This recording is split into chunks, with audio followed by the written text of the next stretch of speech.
అరే కమ్ములరా చంద్రబాబు నాయుడు, పిచ్చిగా పచ్చిగా మాట్లాడుతున్నాను. కాపులరా చిరంజీవి, రెడ్డులరా జగను, సిగ్గుందా గాడిదల్లరా? 2014లో నా బతుకులు ఎవడు బాగు చేస్తాడని ఆలోచించే ఇంగిత జ్ఞానం లేకపోతే మీరు మనుషులను చెప్పుకుంటారా? ఎట్లా చెప్పుకుంటారు? పిల్లాడికి మంచి పాఠాలు కావాలంటే నా కులం కాబట్టి పనికి మాల గాడి దగ్గరికి పంపిస్తానా? ఏ కులమైనా కూడా బ్రహ్మాండంగా పాఠాలు చెప్పే దగ్గర పంపిస్తానా? ఇంట్లో ఎవరికైనా ఆపరేషన్ కావాలి, అర్జెంటుగా ప్రాణదానం చేయాలని చెప్పంటే కత్తి పెడితే ప్రాణం పోయేవాడిని నా కులం కాబట్టి అని చెప్పి నా వెధ దగ్గరికి పంపిస్తానా? నా బిడ్డ ప్రాణాలను కాపాడుకుంటానా? పరిపాలన అలాంటిది కాదు. ఇది అందరికీ పంపించండి మెసేజ్. ప్రతి మనిషికి వెళ్ళాలి. ఈ కులం పిచ్చి, ఈ డబ్బు పిచ్చి, ఈ వర్గం పిచ్చి చావగొడుతుంది సమాజం. నాకు అసహ్యం వేస్తాను. ఆంధ్రప్రదేశ్ 1953 నవంబర్ 1న పొట్టి శ్రీరాములు చేసిన నిరాహార దీక్ష కారణంగా ఏర్పడిన మొట్టమొదటి భాషా ప్రయుక్త రాష్ట్రం. ఆ రోజు నుండి తిరిగి 2014 నవంబర్ 2 వరకు ఆంధ్రప్రదేశ్ నుంచి తెలంగాణ విడిపోయే వరకు అంచెలంచెలుగా ఎదిగి పేరుగాంచిన రాష్ట్రంలో ఒక ప్రముఖ రాష్ట్రంగా, దేశానికే అన్నపూర్ణగా, పరిశ్రమల్లో, వ్యవసాయంలో, ప్రాజెక్టులు, ఉపాధి అవకాశం వంటి వాటిలో దేశంలో చాలా రాష్ట్రాలతో పోటీపడి అభివృద్ధిలో, రాజకీయాల్లో తనదైన పేరు సాధించిన రాష్ట్రం ఆంధ్రప్రదేశ్. ఇదంతా ఒకప్పుడు. కానీ 2014 నవంబర్ 2 తర్వాత, అంటే నాటి ఆంధ్రప్రదేశ్ నుంచి తెలంగాణ విడిపోయి కొత్త రాష్ట్రంగా ఏర్పడిన తర్వాత నేటికి 10 సంవత్సరాలు గడిచాయి. నాటి ఆంధ్రప్రదేశ్తో పోలిస్తే ఇప్పుడున్న ఆంధ్రప్రదేశ్ పూర్తిగా వేరు. ప్రజల్లో రాష్ట్ర విభజన మీద ఉన్న అసంతృప్తి, రాజధాని లేని రాష్ట్రంగా మిగిలిపోయిందనే భావన, మారుతున్న రాజకీయ పరిస్థితులు అన్నీ కలిసి ప్రజల్లో పెద్ద ఎత్తున రాష్ట్రం మీద ప్రేమను, రాజకీయ ఆసక్తిని రగిల్చాయి. ప్రజల్లో రాష్ట్రం పట్ల ఉన్న ప్రేమ, ఆసక్తి పూర్తిగా ఒక భావోద్వేగంగా మారిపోయింది. అదే సమయంలో వారి భావోద్వేగాన్ని అర్థం చేసుకున్న రాజకీయ పార్టీలు పూర్తిగా భావోద్వేగాలతో రాజకీయాలు చేయడం మొదలుపెట్టాయి. అభివృద్ధి, ప్రజల భవిష్యత్తు, ప్రజాహితం కాకుండా ఏ విషయాలకైతే ప్రజలు ఆకర్షితులవుతారో వాటి మీద రాజకీయం చేయడం మొదలుపెట్టారు. సింపుల్గా చెప్పాలంటే ప్రజల సెంటిమెంట్స్తో రాజకీయాలు చేయడం ప్రారంభించారు. అయితే ప్రస్తుతం ఆంధ్రప్రదేశ్ రాష్ట్రంలో ఈ క్యాస్ట్ బేస్డ్ పాలిటిక్స్ అంటే కుల రాజకీయం అనేది పెద్ద సమస్యగా మారిపోయింది. అసలు ఇదంతా ఎలా మొదలైంది? ఈ కుల రాజకీయాలు రాష్ట్ర ప్రజలని ఏ విధంగా దిగజార్చాయి? ఈ కుల రాజకీయం వల్ల రాష్ట్రం కోల్పోయిందేంటి? కుల రాజకీయాల వల్ల జరిగే నష్టం ఏంటో ఈ వీడియోలో తెలుసుకుందాం. మరింకెందుకు ఆలస్యం, లెట్స్ స్టార్ట్ ది వీడియో.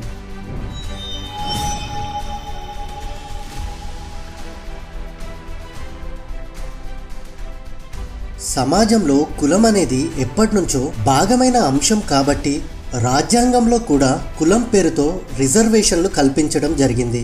అయితే ఆంధ్రప్రదేశ్ జనాలని కులం వ్యవధిగా విభజించి చూస్తే బీసీలో 37%, ఓసీలో 33%, ఎస్సీలో 6.2%, మైనారిటీలో 7% మంది ఉన్నారు. ఈ లెక్క ప్రకారం చూస్తే రాష్ట్రంలో బీసీలు ఎక్కువ శాతం ఉన్నట్టు తెలుస్తుంది. అయితే బీసీలో కూడా యాదవ, రజక, ముదిరాజ్, శెట్టి బలిజ, నాయి బ్రాహ్మణ్, కమ్మరి, కుమ్మరి, వడ్రాంగి, కంసాలి వంటి మొత్తం 15కు పైగా ఉపకులాలు ఉన్నాయి. అదేవిధంగా 33% ఉన్న ఓసీలో కూడా కమ్మ, కాపు, రెడ్డి, బ్రాహ్మణ్, క్షత్రియ, వెలిమ, వైశ్య, బలిజ వంటి ఉపకులాలు కూడా ఉన్నాయి. అయితే ఆంధ్రప్రదేశ్ రాష్ట్రంలో 37% బీసీలు ఉన్నప్పటికీ 33% ఉండే ఓసీలదే పైచేయిగా ఉంటూ వస్తుంది.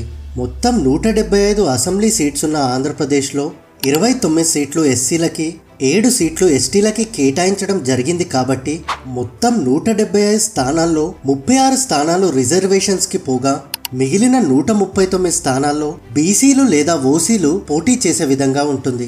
అలాగే రాష్ట్రంలో ఉన్న మొత్తం 25 ఎంపీ స్థానాల్లో ఎస్సీలకు 4 స్థానాలు, ఎస్టీలకు 1 స్థానం కేటాయించడం జరిగింది. మిగిలిన 20 స్థానాల్లో బీసీ లేదా ఓసీలు పోటీ చేసే అవకాశం ఉంటుంది. ఇది క్లుప్తంగా ఆంధ్రప్రదేశ్లో కులానికి సంబంధించిన లెక్కలు.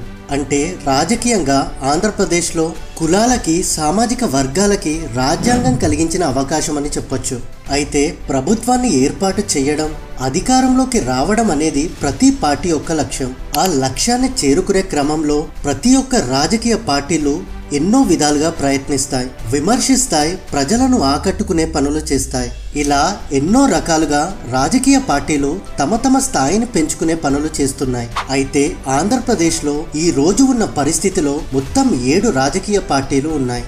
YSR Congress party, Telugu Desam party, Janasena party, భారతీయ Janata party, Congress party, CPI, CPM, ఇలా మొత్తం 7 పార్టీలు ఉన్నప్పటికీ ప్రధానంగా వీటిలో 3 పార్టీలు అంటే అధికారంలో ఉన్న తెలుగుదేశం పార్టీ, ప్రతిపక్షంలో ఉన్న వైఎస్ఆర్ కాంగ్రెస్ పార్టీ మరియు జనసేన పార్టీలు మాత్రమే ప్రజల్లో అత్యంత ఆదరణ పొందుతున్నాయి. జాతీయ స్థాయి పార్టీలు అయిన Bharatiya Janata party, Congress party, CPI మరియు సిపిఎంలు పెద్దగా చెప్పుకునే అంతగా ఆంధ్రప్రదేశ్ ప్రజల్లో ఆదరణ పొందలేవు. అయితే కేంద్రంలో అధికారంలో ఉన్న బీజేపీ పార్టీ ఇప్పుడిప్పుడే ప్రజల్లో గుర్తింపు పొందడానికి ప్రయత్నిస్తుంది. అయితే ఆంధ్రప్రదేశ్లో ప్రధానంగా చెప్పుకునే పార్టీల్లో YSR Congress party, Telugu Desam party, Janasena party విషయంలోనే కుల రాజకీయాలు ఎక్కువగా జరుగుతాయి అనేది ప్రజల్లో ఉన్న ఉద్దేశం. అయితే రాష్ట్రంలో ఈ కుల రాజకీయాలు ఎప్పటి నుండి మొదలైంది అనేది ఒకసారి చూస్తే ఉమ్మడి ఆంధ్రప్రదేశ్లో తెలుగుదేశం పార్టీని ఎన్టీఆర్ గారు స్థాపించడం కంటే ముందు కాంగ్రెస్ పార్టీలో రెడ్డి వెల్మ అధికారం ఎక్కువగా ఉండేది. ముఖ్యమంత్రులు ఎక్కువగా రెడ్డి వారే ఉండేవారు.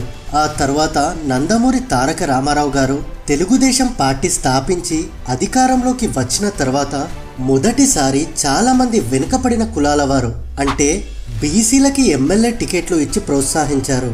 అయితే ఎన్టీఆర్ గారు ముఖ్యమంత్రి అయిన తర్వాత ఆంధ్రప్రదేశ్ రాజకీయాల్లో కమ్మ వర్గం వారి ప్రయాణం మొదలైందని అంటారు. కానీ ఎన్టీఆర్ గారు మాత్రం కుల రాజకీయాలు ఎప్పుడూ చేయలేదు. కానీ ఆ తర్వాత వచ్చిన చంద్రబాబు నాయుడు గారు ముఖ్యమంత్రి అయిన తర్వాత కమ్మ వర్గం రాజకీయాల్లో చురుకైన పాత్ర పోషించినట్టు చెప్పొచ్చు. ఆ రోజుల్లో ఉన్న పరిస్థితులకు తగ్గట్టుగా 2 ప్రధాన కులాల వారైన రెడ్లు, కమ్మ వాళ్ళు కాంగ్రెస్ మరియు తెలుగుదేశం పార్టీ అంటూ 2 వేరువేరు పార్టీల్లో తమ తమ రాజకీయాలు చేయడం జరిగింది. అయితే చరిత్రలో జరిగిన ఒక సంఘటన చూస్తే 1970 విజయవాడలో జరిగిన కొన్ని సంఘటనలు కుల రాజకీయాలకి ఆద్యం పోసాయని చెప్పొచ్చు. 1970 వంగవీటి రాధా గారు స్టూడెంట్ యూనియన్ నాయకుడిగా కాపు వర్గం నుండి మంచి ఆదరణ పొందాడు. దాంతో కాపు వర్గానికి చెందిన వంగవీటి కుటుంబం రాజకీయాల్లో ఎదగడం మొదలైంది.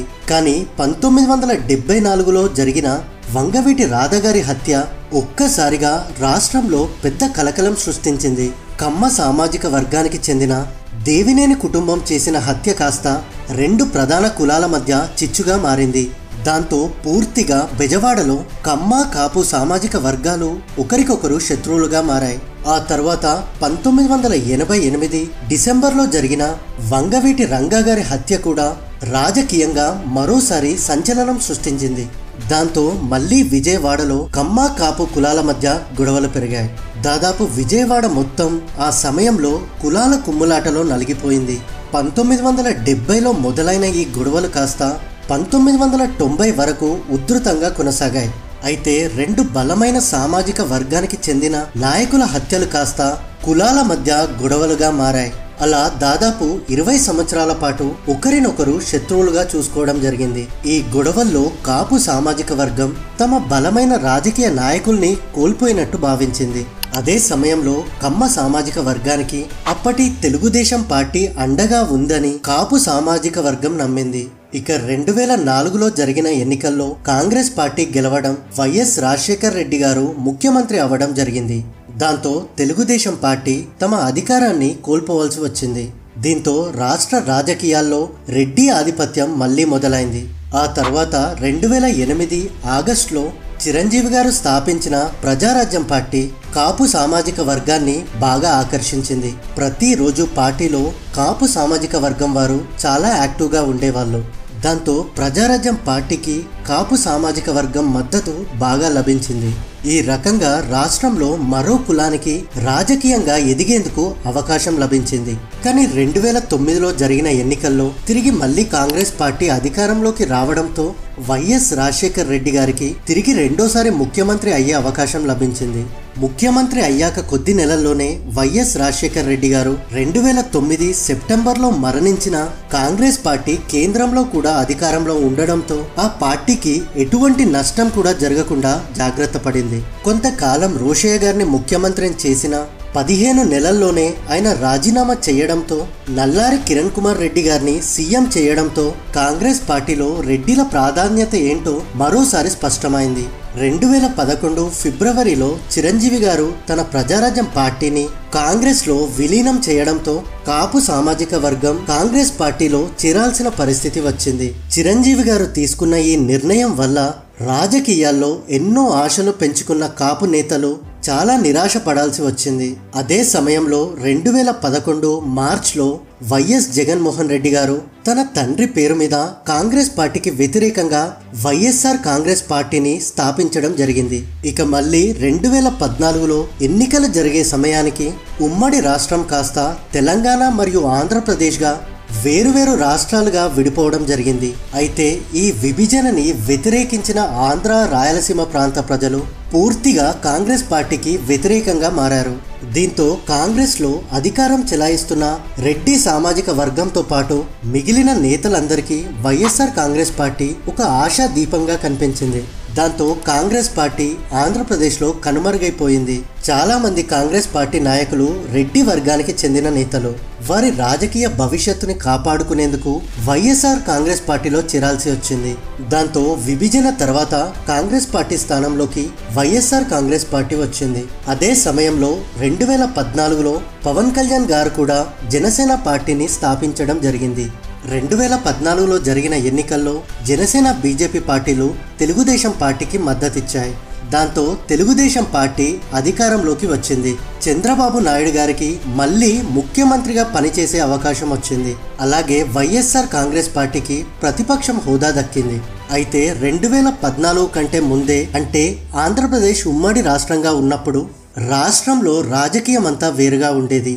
రాష్ట్ర రాజకీయాలు పూర్తిగా ప్రాంతాల మధ్య ఆధిపత్యంగా ఉండేవి. తెలంగాణ, ఆంధ్ర మరియు రాయలసీమ అని ప్రాంతాల పేరుతో రాజకీయం చేసేవారు. అయితే 2001లో ప్రత్యేక రాష్ట్రం ఏర్పాటు కోసం టీఆర్ఎస్ పార్టీ ఏర్పాటు అయినప్పటి నుండి 2014లో తెలంగాణ ఏర్పడే వరకు తెలంగాణ ఉద్యమం పెద్ద ఎత్తున నడిచింది. 2009 నుంచి 2014 వరకు ఈ 5 సంవత్సరాలు తెలంగాణ ఉద్యమం పూర్తి స్థాయిలో నడిచింది. దాంతో రాష్ట్ర రాజకీయాలన్నీ తెలంగాణ చుట్టే సాగాయి. దాంతో కుల రాజకీయాలు చేయడానికి పార్టీలకి అంతలా ఆస్కారం లేకుండా పోయింది. 2014లో రాష్ట్రం విడిపోయి కొత్తగా ఏర్పడిన ఆంధ్రప్రదేశ్లో తెలుగుదేశం పార్టీకి అధికారం లభించింది. 2004లో కోల్పోయిన అధికారం 10 ఏళ్ల తర్వాత మళ్ళీ లభించింది. సహజంగానే తెలుగుదేశం పార్టీని నమ్ముకొని ఉన్న సామాజిక వర్గం కాస్త కొత్తగా ఏర్పడిన ఆంధ్రప్రదేశ్లో అధికారం చెలాయించడం మొదలుపెట్టింది. కాపులకి ఆశా దీపంగా కనిపించిన వంగవీటి రంగా, రాధా గారు హత్యలకి గురవ్వడంతో రాజకీయంగా కాపు సామాజిక వర్గం ఎదిగేందుకు వారిలాంటి బలమైన నాయకులు కనిపించలేదు. 2011లో చిరంజీవి గారు ప్రజారాజ్యం పార్టీని కాంగ్రెస్ పార్టీలో విలీనం చేయడం వల్ల కాపు సామాజిక వర్గం ఒక్కసారిగా తమకంటూ ఒక పార్టీ కూడా లేదని ఎంతగానో కృంగిపోయారు. అలా నిస్పృహలో ఉన్న కాపు సామాజిక వర్గానికి జనసేన పార్టీ మరోసారి రాజకీయాలపై ఆసక్తిని రేకెత్తించింది. ఒక్కసారిగా 2014లో ఆ తర్వాత జనసేన పార్టీ తరపున యాక్టివ్ అయింది. అయితే కాపుల్లో అప్పటికే ఎదిగిన అంబటి రాంబాబు, పేర్ని నాని, వంగవీటి రాధ మొదలైన వారు స్వయంగా మద్దతు ఇవ్వకపోయినా కాపు సామాజిక వర్గం ప్రజలు మాత్రం జనసేన పార్టీని తమ సొంత పార్టీగా నమ్మడం మొదలుపెట్టారు. 2004లో ప్రతిపక్షంలో ఉన్న వైఎస్ఆర్ కాంగ్రెస్ పార్టీ దాదాపు కాంగ్రెస్ పార్టీని తమ పార్టీలో కలిపేందుకు తయారైంది. దాంతో వైఎస్ఆర్ కాంగ్రెస్ పార్టీకి రెడ్డి సామాజిక వర్గం నుండి పెద్ద ఎత్తున మద్దతు లభించింది. సహజంగానే రాజకీయ ఆధిపత్యం కోసం ఎదురు చూస్తూ ఉండే సామాజిక వర్గం పూర్తి స్థాయిలో కులాల పేరుతో రాజకీయం చేయడం మొదలుపెట్టాయి. ఇందులో భాగంగానే కమ్మ సామాజిక వర్గాన్ని రాజకీయంలో భాగంగా బహిరంగంగా విమర్శించడం ప్రారంభించింది. 2014 తర్వాత ఎప్పుడైతే రాష్ట్రం విడిపోయి తెలంగాణ రాష్ట్రం ఏర్పడిందో ఆ తరువాత రాష్ట్ర రాజకీయం కులాల మీదకు మళ్ళింది. ఇలా రాష్ట్రంలో ఉన్న 3 ప్రధాన పార్టీలు 2014 తర్వాత పూర్తిగా కుల రాజకీయ రొచ్చుల్లో కూడుకుపోయాయి. అది ఎంతలా అంటే ఒక వ్యక్తి ఏ రాజకీయ పార్టీకి అనుకూలంగా మాట్లాడతాడో దాన్ని బట్టి అతని కులాన్ని అంచనా వేసే విధంగా. అయితే ఉదాహరణకు తెలుగుదేశం పార్టీని తీసుకుంటే కమ్మ కులం మద్దతుంటే సరిపోతుందా, అలాగే జనసేన రావాలంటే కాపు కులం మద్దతుంటే సరిపోతుందా అనే ప్రశ్నలు ప్రజల నుంచి వినిపిస్తున్నాయి. అయితే పలానా రాజకీయ పార్టీ కులానికి లభిస్తున్న ప్రాధాన్యతను బట్టి ఏ రాజకీయ పార్టీ అయినా కులం కోసం పనిచేస్తుంది అని నిర్ణయించడం సరికాదు. అయితే రాష్ట్రంలో ప్రతి రాజకీయ పార్టీ తనకంటూ బలమైన సామాజిక వర్గాన్ని ఏర్పరచుకొని రాజకీయాలు చేస్తున్నాయని స్పష్టమైంది.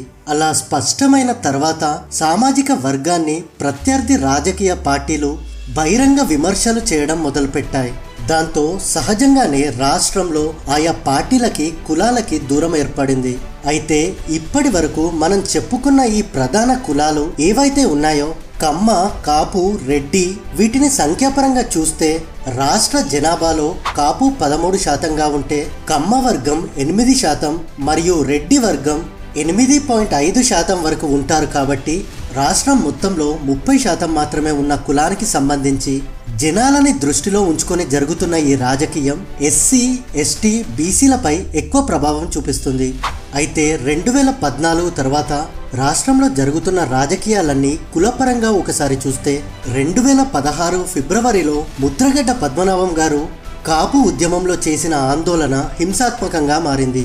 ఈవెన్ రైళ్లని తగలబెట్టే వరకు వెళ్ళింది. దాంతో అప్పటి తెలుగుదేశం ప్రభుత్వం కాపు ఉద్యమ నేతలపై కేసులు పెట్టింది. ఉద్యమాన్ని అణిచివేసే ప్రయత్నం జరిగిందని ప్రభుత్వం పైన విమర్శలు కూడా వచ్చాయి. ఆ విమర్శలకు మద్దతుగా ప్రతిపక్ష పార్టీ వైఎస్ఆర్ కాంగ్రెస్ పార్టీ మద్దతు ప్రకటించింది. ఆ సంఘటనతో తెలుగుదేశం పార్టీకి కాపుల నుండి పూర్తిగా వ్యతిరేకత వచ్చింది. అయితే 2014లో చంద్రబాబు నాయుడు గారి ప్రభుత్వంలో పై స్థాయి ఉద్యోగాల్లో పూర్తిగా కమ్మవారిని నియమిస్తున్నారని ప్రతిపక్ష పార్టీ అయిన వైఎస్ఆర్ కాంగ్రెస్ పార్టీ విమర్శించింది. అధికారులందరినీ కూడా కమ్మవారిని నియమించి రాష్ట్రంలో వేరే కులాల వారిని అణిచివేస్తున్నారని ప్రజల్లో గట్టిగా తీసుకెళ్లింది. 2014లో రాష్ట్రం విడిపోయిన తర్వాత రాష్ట్రానికి రాజధాని ఏర్పాటు చేసుకోవాల్సిన అవసరం వచ్చింది. అయితే రాష్ట్ర రాజధానిగా అప్పటి ప్రభుత్వం గుంటూరు, కృష్ణా జిల్లాల మధ్య ఉండే అమరావతి ప్రాంతాన్ని ఎంపిక చేసింది. దీంతో ఈ నిర్ణయం పూర్తిగా ఆ ప్రాంతంలో ఎక్కువ కమ్మ సామాజిక వర్గానికి చెందిన వారు ఉంటారు. కాబట్టి ఆ కమ్మ కులానికి న్యాయం జరిగేలా, వారి భూమికి విలువ పెరిగేలా కమ్మవారు అభివృద్ధి చెందేందుకు ఆ ప్రాంతాన్ని ఎంపిక చేశారని ప్రతిపక్ష వైఎస్ఆర్సీపీ పార్టీ విమర్శించింది. ఇక 2019 ఎన్నికల్లో వైఎస్ఆర్సీపీ అధికారంలోకి వచ్చింది. వైఎస్ఆర్ కాంగ్రెస్ పార్టీ అధికారంలోకి వచ్చిన తర్వాత రెడ్డిల ఆధిపత్యం మళ్లీ మొదలైందనేది ప్రధానమైన ఆరోపణ. ప్రభుత్వంలో రెడ్డి సామాజిక వర్గానికి ఎక్కువ ప్రాధాన్యత లభించింది అని, అధికారంలో ఎక్కువ రెడ్డి సామాజిక వర్గానికి ఆధిపత్యం ఇస్తూ వారికి కావాల్సిన అధికారం కట్టబెడుతున్నారనేది వైసీపీపై ప్రధానంగా ఉన్న విమర్శ.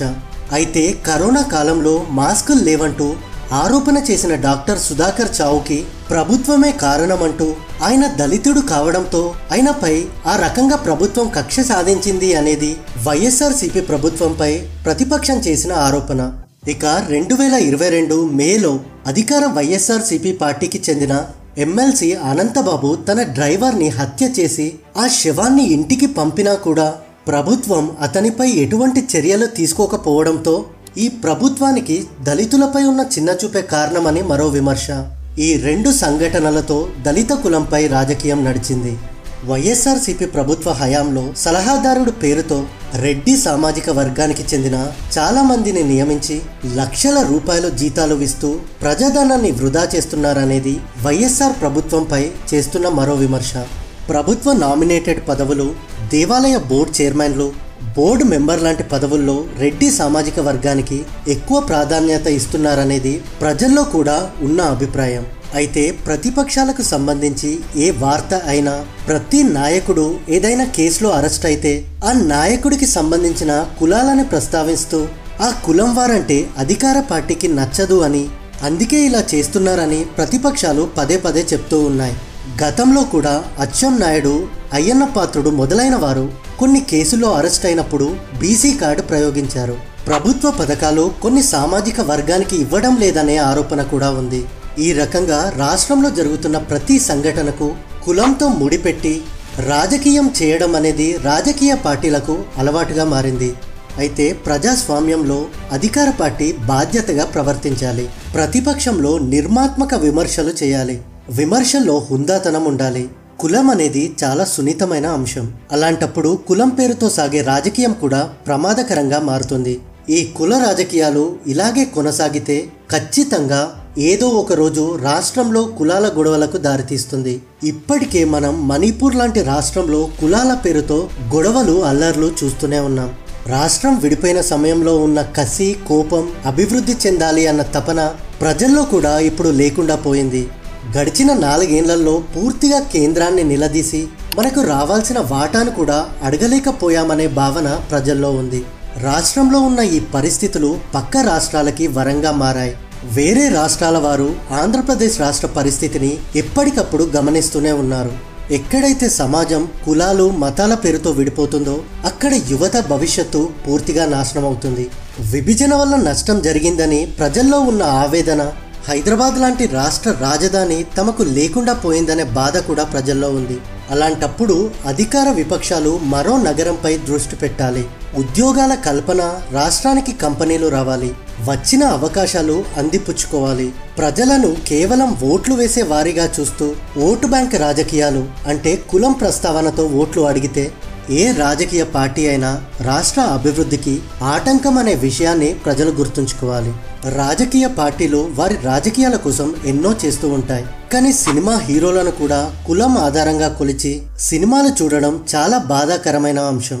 ప్రజలు ఏ విషయంపై బాగా స్పందిస్తారో అని గమనించిన రాజకీయ పార్టీలు ఈ కులం అనేది ఎజెండాగా తీసుకున్నాయి. ప్రజల ఆలోచన విధంలో మార్పు మొదలైతే రాజకీయ పార్టీలు కూడా మారుతాయి. కాబట్టి ప్రజలు కులం అనే దానికి స్పందించడం మానేస్తే ఖచ్చితంగా ఆంధ్రప్రదేశ్ అభివృద్ధి ప్రదేశ్గా మారుతుంది. సో ఇది ఫ్రెండ్స్, వీడియో నచ్చితే లైక్ చేసి మన ఛానల్ని సబ్స్క్రైబ్ చేయండి. Thanks for watching.